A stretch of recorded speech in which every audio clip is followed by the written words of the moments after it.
জিয়া উদ্যানের যে প্রবেশপথ সেটি সকাল থেকে বন্ধ ছিল। সকাল 11টার পর এই সামনের যে সড়কটি রয়েছে সেটি খুলে দেওয়া হয় এবং কিছুক্ষণ আগে জিয়া উদ্যানের প্রধান ফটকটি খুলে দেওয়া হয় এবং খুলে দেওয়ার পর এখানে অপেক্ষমান যারা সর্বস্তরের জনসাধারণ ছিলেন তারা কিন্তু ছুটে এসেছেন এক নজর দেশনেত্রী বেগম খালেদা জিয়ার কবরটি দেখে তার কবর জিয়ারত করার জন্য। এবং দেখতে পাচ্ছেন এই মুহূর্তে বিপুল সংখ্যক নেতাকর্মী সহ সাথে নানা বয়সী সর্বস্তরের মানুষ যারা রয়েছেন তারা তার কবর জিয়ারত করছেন।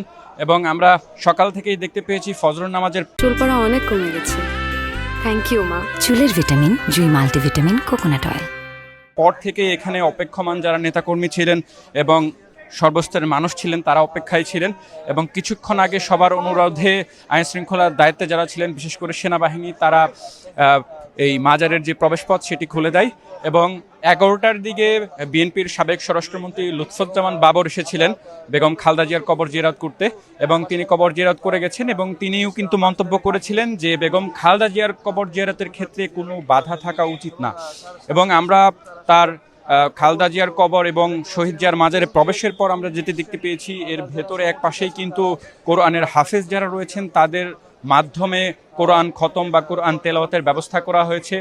একই সাথে সর্বস্তরের যারা মানুষ তারা এখানে এসে কান্নায় ভেঙে পড়ছেন এবং তারা যেমনটি বলছেন বিএনপি চেয়ারপারসন বেগম খালেদা জিয়া শুধু 3বারের সাবেক প্রধানমন্ত্রী দেশনেত্রী নয়, তিনি ছিলেন গণতন্ত্রের মাতা হিসেবে খ্যাতি পেয়েছিলেন এবং তেমনটিই বলছেন যে সবার মা বেগম খালেদা জিয়া, তাকে তারা মায়ের মতোই শ্রদ্ধা করতেন এবং তার পরপারে চলে যাওয়ার কারণে তারা কান্নায় ভেঙে পড়ছেন এবং তার জন্য মহান আল্লাহ তাআলার দরবারে দোয়া করছেন আল্লাহ তাআলা জানে যাকে জান্নাত নসিব করেন।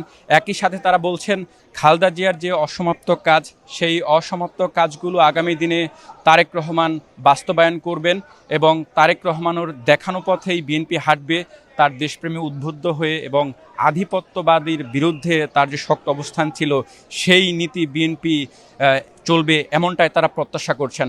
এবং এই মুহূর্তে কিন্তু দেখতে পাচ্ছেন শুধু যে দলীয় নেতাকর্মী তা কিন্তু নয়, রিক্সা শ্রমিক মজুর থেকে শুরু করে সর্বস্তরের মানুষ, নারী যারা রয়েছেন তারা এখানে এসেছেন এবং তারা মন খুলে দোয়া করছেন।